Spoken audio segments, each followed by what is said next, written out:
Bienvenue sur notre chaîne. Aujourd'hui, nous plongeons dans l'excitante nouvelle de la grossesse de la princesse Sofia de Suède qui attend son 4e enfant. De l'annonce royale à ce que cela signifie pour la famille, nous avons tous les détails que vous devez savoir. Comment cette nouvelle arrivée changera-t-elle les choses pour la famille royale suédoise? Restez avec nous pour le découvrir. N'oubliez pas d'aimer cette vidéo, de vous abonner et d'activer les notifications pour ne jamais manquer une mise à jour sur vos membres royaux préférés. C'est parti. De mannequin à princesse. Le parcours remarquable de Sofia Hellqvist. Sofia Hellqvist est née à l'hôpital de Danderyd en Suède, d'une mère suédoise, Marie-Britt Rothman, responsable marketing dans l'industrie du plastique, et d'un père dano-suédois, Erik Oskar Hellqvist, conseiller en emploi à l'Agence pour l'emploi suédoise. Elle a été baptisée le 26 mai 1985 à l'église de Tibble. À l'âge de 6 ans, Sofia a déménagé à Älvdalen avec sa famille. Elle a 2 sœurs, Lina Hellqvist, coordinatrice de projets humanitaires, et Sarah Hellqvist, criminologue. Sofia a fréquenté l'école Montessori d'Älvdalen et l'école Älvdal, avant d'étudier le programme artistique au centre éducatif de Vansbro. À 20 ans, Sofia a gagné en notoriété après avoir posé pour des photos dans le magazine masculin Slits, vêtue uniquement d'un bas de bikini et d'un serpent boa vivant enroulé autour de son corps. Elle a été élue Miss Slits 2004 par les lecteurs du magazine. Ces photos ont refait surface en 2010 après la confirmation de sa relation avec le prince Carl Philipp. Sofia a également participé à l'émission de télé-réalité Paradise Hotel sur TV4, où elle a atteint la finale. Pendant l'émission, elle a attiré l'attention pour avoir embrassé l'actrice américaine de films pour adultes Jenna Jameson à Las Vegas et pour une querelle très médiatisée avec sa coéquipière Olinda Castiel. En 2005, Sofia a déménagé à New York pour étudier la comptabilité, se spécialisant en développement commercial, tout en travaillant comme instructrice de yoga certifiée. De retour en Suède, elle a poursuivi ses études à l'Université de Stockholm, se concentrant sur l'éthique mondiale, les sciences de l'enfance et de la jeunesse, la communication avec les enfants et la Convention des Nations Unies relative aux droits de l'enfant. En parallèle de ses études, Sofia a travaillé à temps partiel comme serveuse et mannequin glamour. L'histoire d'amour improbable entre le prince Carl Philipp et Sofia Hellqvist. À l'été 2009, une rencontre fortuite dans une boîte de nuit à Båstad, dans le sud de la Suède, a changé à jamais la vie du prince Carl Philipp et de Sofia Hellqvist. Le prince Carl Philipp venait de mettre fin à une relation de près de 10 ans avec son ex-petite amie Emma Pernald et profitait de la vie de célibataire. Pendant ce temps, Sofia venait de rentrer en Suède après avoir passé 4 ans à étudier à New York. Bien qu'ils se soient croisés auparavant, c'est au cours de cette soirée qu'ils ont vraiment commencé à se parler et leur romance a discrètement pris forme. Dès le début, le couple a fait de grands efforts pour garder leur relation naissante secrète. Ils allaient jusqu'à entrer séparément dans les cinémas et utilisaient des pseudonymes lorsqu'ils se parlaient au téléphone. Mais au début de 2010, leur secret a été dévoilé. Le prince Carl Philipp, fils unique du roi Carl XVI Gustaf et de la reine Sylvia de Suède, fréquentait une ancienne star de télé-réalité et mannequin glamour, Sofia Hellqvist. La révélation a stupéfait la Suède, car ce n'était pas le type de partenaire que beaucoup de Suédois avaient imaginé pour leur prince. Dans les mois qui ont suivi, les médias se sont déchaînés, dévoilant chaque détail du passé de Sofia. La presse a reparlé de sa carrière de mannequin glamour, notamment des photos topless avec un boa pour le magazine masculin Slits, qui lui avait valu le titre de Miss Slits 2004. Il y avait aussi son apparition dans l'émission de télé-réalité Paradise Hotel, où un groupe de célibataires vivait ensemble dans une station balnéaire de luxe. Les médias semblaient insatiables face au passé haut en couleur de Sofia, qui contrastait fortement avec l'image traditionnelle associée à la royauté. Les tabloïds ne se sont pas arrêtés au passé de Sofia. Des rumeurs ont circulé sur ses relations avec la famille royale. Beaucoup se demandaient si elle était réellement acceptée. Le prince Carl Philippe et Sophia ont plus tard admis que ces rumeurs les avaient profondément blessés.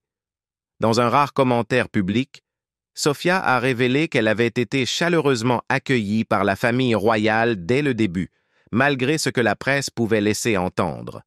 Le couple a également parlé de la difficulté de voir leur vie personnelle disséquée par les médias, mais leur lien est resté solide à travers tout cela. Malgré la frénésie médiatique et le scepticisme du public, l'amour a triomphé. Le 27 juin 2014, la cour royale suédoise a officiellement annoncé les fiançailles du prince Carl Philippe et de Sofia Hellqvist. Ce jour-là, Carl Philippe a mis un genou à terre et a demandé en mariage sa compagne depuis 4 ans. Bien que le couple ait choisi de ne pas divulguer les détails précis de la demande, ils ont confirmé qu'elle avait eu lieu dans un endroit qui avait une signification spéciale pour eux deux. Leur engagement a marqué un tournant décisif. Ce qui était autrefois sujet à controverse est devenu une histoire d'amour et de résilience. Le public a commencé à voir au-delà du passé de Sophia et à l'apprécier pour ce qu'elle était devenue. Une femme élégante et intelligente, dévouée à la philanthropie et à sa relation avec le prince Carl Philippe. Le 13 juin 2015, le couple s'est uni lors d'une somptueuse cérémonie à la chapelle royale du Palais royal de Stockholm. Ce fut une journée de célébration, non seulement pour la famille royale, mais aussi pour le peuple suédois, dont une grande partie avait appris à apprécier Sophia au fil des années. Avec ce mariage, Sophia est officiellement devenue princesse de Suède et duchesse de Värmland, des titres reflétant son nouveau statut royal. La veille du mariage, le couple a organisé une réunion plus intime, un dîner informel pour leurs amis et leurs familles. L'événement principal, cependant, était d'une splendeur incomparable. La cérémonie de mariage a réuni des membres de la royauté et des dignitaires du monde entier, tandis que les rues de Stockholm étaient remplies de sympathisants désireux d'apercevoir les jeunes mariés. Depuis leur mariage, le prince Carl Philippe et la princesse Sofia sont devenus un couple royal très apprécié en Suède. Connus pour leurs personnalités simples et accessibles, ils donnent souvent l'impression d'être proches du public malgré leur statut royal. Le couple s'implique activement dans des causes caritatives et a fondé ensemble la fondation Prince Carl Philippe et Princesse Sofia, qui se concentre sur des sujets comme le cyberharcèlement et la dyslexie. Aujourd'hui, le prince Carl Philippe et la princesse Sofia sont les heureux parents de 3 fils.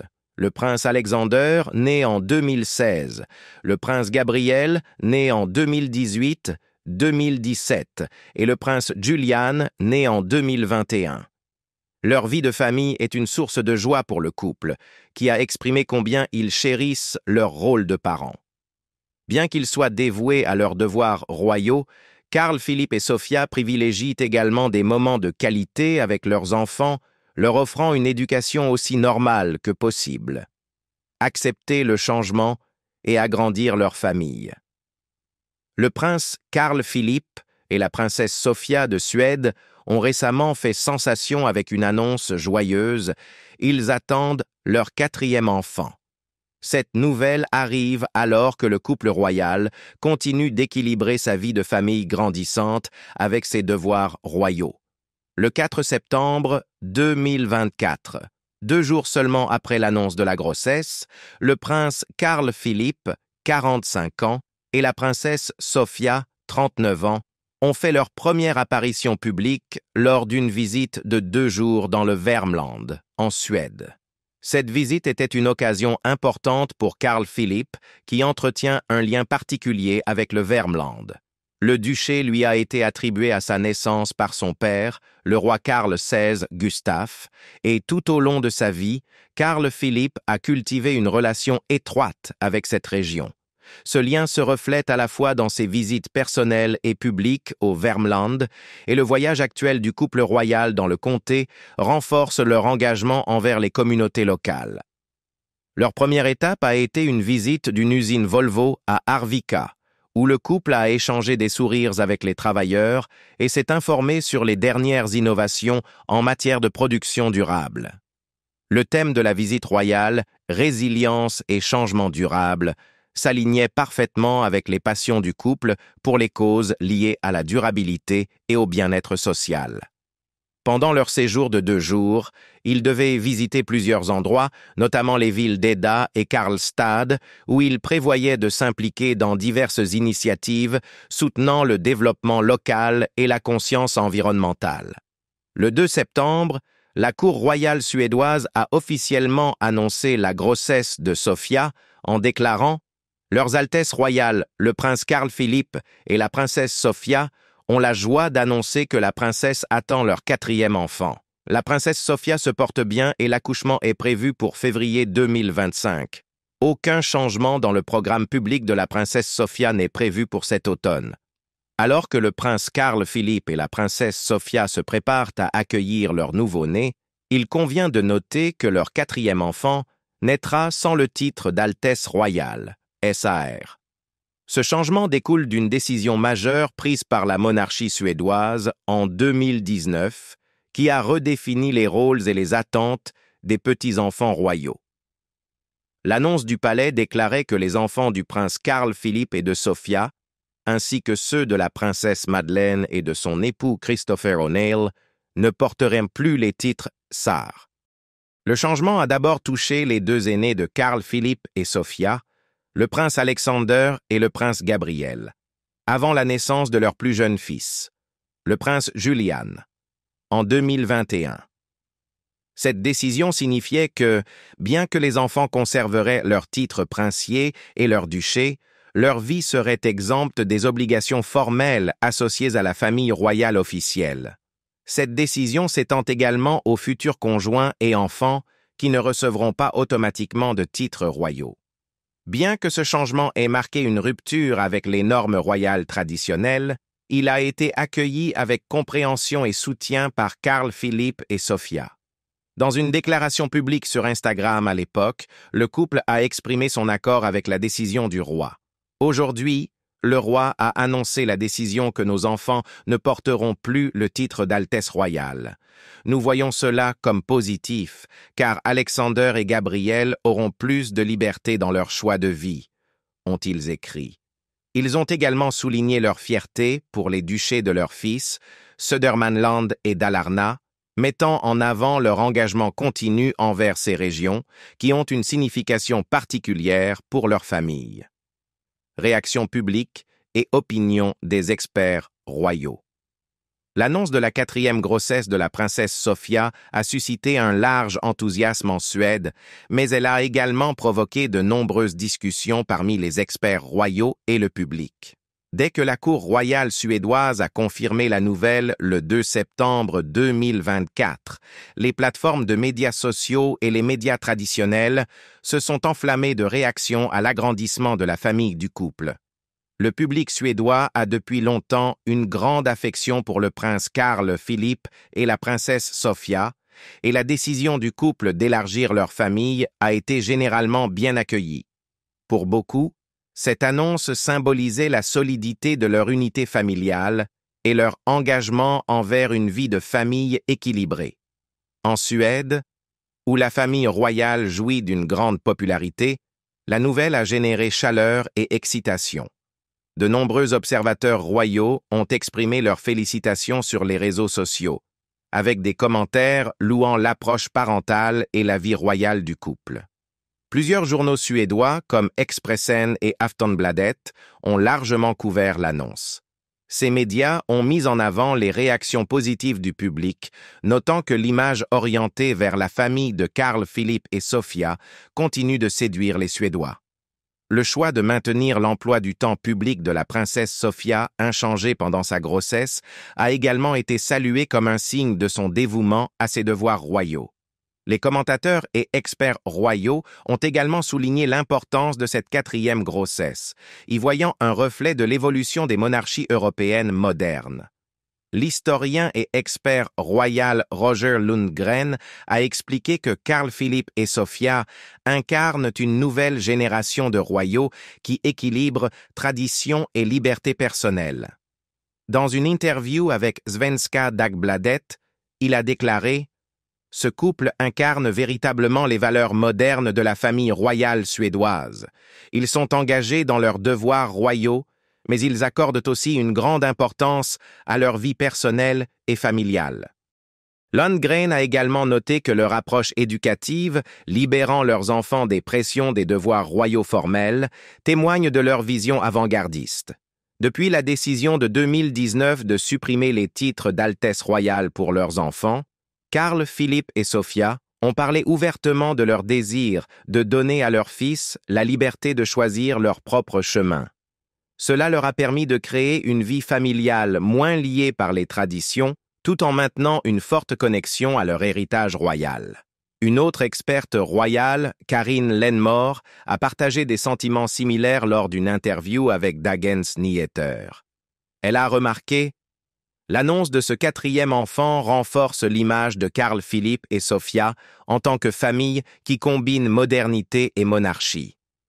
Leurs enfants sont élevés d'une manière qui les prépare à une vie en dehors des contraintes du protocole royal, ce que le public suédois apprécie énormément. » Lenmore a également souligné comment le couple a su naviguer sous les projecteurs médiatiques, malgré le scepticisme initial lié au passé de Sofia.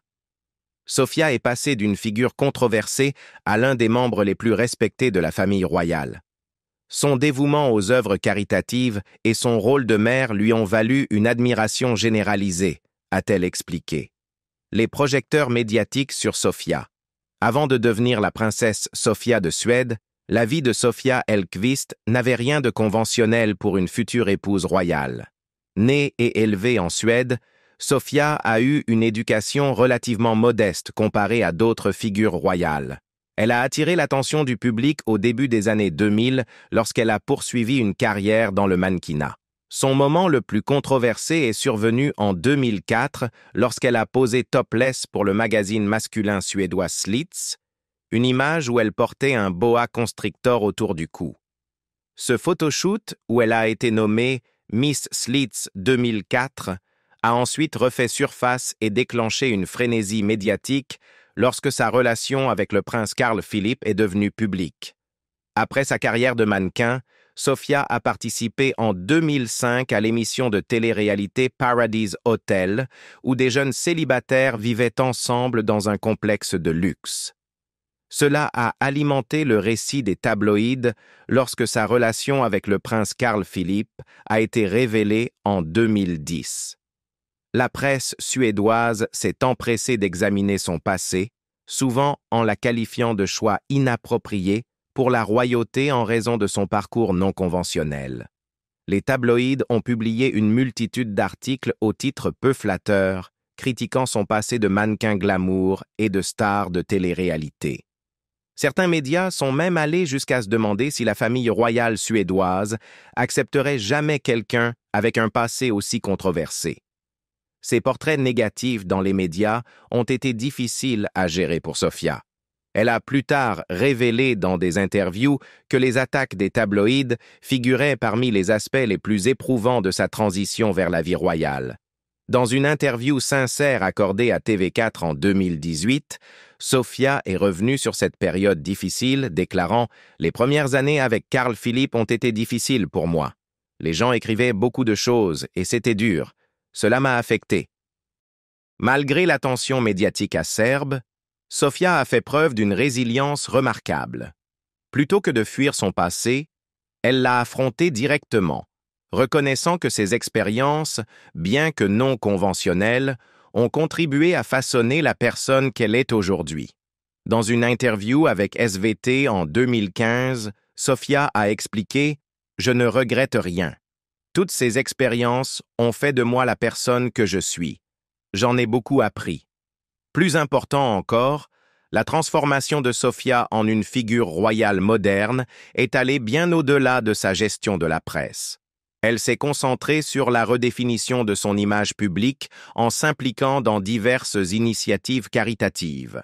En 2010, Sofia a cofondé Project Playground, une organisation visant à aider les enfants défavorisés en Afrique du Sud. Cela a démontré son engagement envers les causes sociales et a contribué à détourner l'attention de son passé controversé vers sa dévotion à la philanthropie.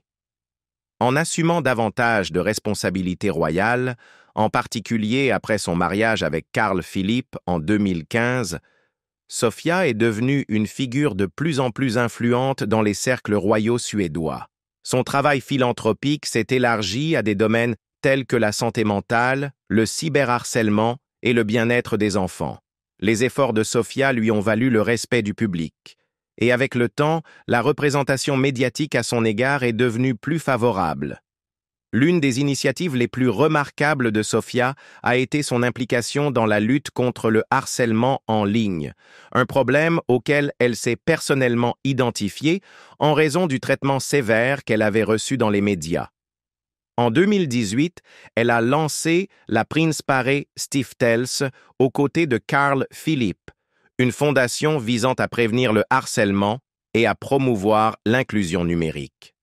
Grâce à cette initiative, Sofia a parlé ouvertement de ses expériences avec le cyberharcèlement, transformant ses luttes personnelles en un travail de plaidoyer pour aider les autres. En fin de compte, le parcours de Sofia, qui est passé d'une outsider scrutée par les médias à un membre respecté de la famille royale suédoise, témoigne de sa résilience et de son dévouement. Sa capacité à surmonter les critiques et à utiliser sa position pour le bien commun a fait d'elle une figure aimée en Suède. Alors que l'attention médiatique autour de sa grossesse pour son 4e enfant grandit, il est clair que Sofia est bien plus qu'une ancienne mannequin et star de télé-réalité. Elle est une royale moderne qui a gagné sa place grâce à son travail acharné, sa compassion et sa persévérance. Et voilà qui conclut la vérité sur la grossesse de la princesse Sofia avec son 4e enfant. C'est une période passionnante pour la famille royale suédoise, et nous avons hâte de voir ce qui les attend. Que pensez-vous du parcours de ce couple et de leur famille grandissante? Faites-le nous savoir dans les commentaires ci-dessous. N'oubliez pas d'aimer, de partager et de vous abonner pour plus de nouvelles sur les royaux et d'autres histoires passionnantes. Merci d'avoir regardé.